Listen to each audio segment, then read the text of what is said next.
जय हिंद दोस्तों। आज आप मार्केट जाते हो, सब्जी महंगा, पेट्रोल महंगा, राशन महंगा, लेकिन सवाल यह है क्या सिर्फ चीज़ें महंगी हुई है या हमारी कमाई का वैल्यू कम हो गई है। आज के इस वीडियो में समझेंगे महंगाई का पूरा सच, डाटा के साथ, प्रूफ के साथ। वीडियो को पूरा एंड तक देखिए। सबसे पहले समझते हैं महंगाई होती क्या है।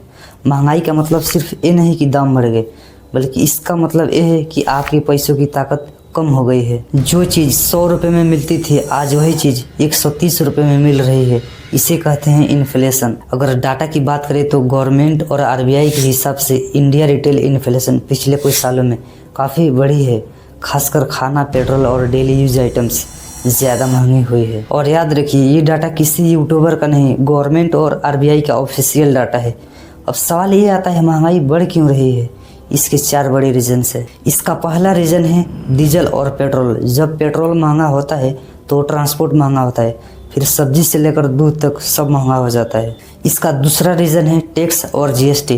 कई प्रोडक्ट पर टैक्स इतना ज़्यादा है कि कंपनी चाहे या ना चाहे प्राइस बढ़ाना पड़ता है। तीसरा रीज़न है इम्पोर्ट पर डिपेंड रहना। हम तेल, गैस और कई चीज़ें बाहर के देशों से मंगवाते हैं। जब डॉलर महंगा हुआ तो इंडिया में चीज़ें महंगी हो जाती है। चौथा रीज़न है कम इनकम ग्रोथ। सैलरी उतनी तेज़ी से बढ़ी नहीं जितनी तेज़ी से महंगाई बढ़ गया। इस महंगाई पर सबसे ज़्यादा असर पड़ता है मिडिल क्लास और गरीब लोगों पर।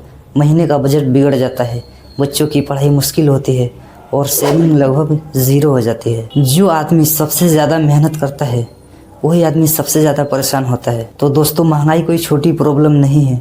सवाल ये नहीं है कि महंगाई है या नहीं, बल्कि सवाल ये है कि क्या हम सही सवाल पूछ रहे हैं। अगर आप लोगों को ये वीडियो पसंद आया हो तो लाइक कीजिए, शेयर कीजिए, ताकि ज़्यादा से ज़्यादा लोग इस सच को समझ सके। मैं मिलता हूँ अगले वीडियो में एक और ज़रूरी टॉपिक के साथ।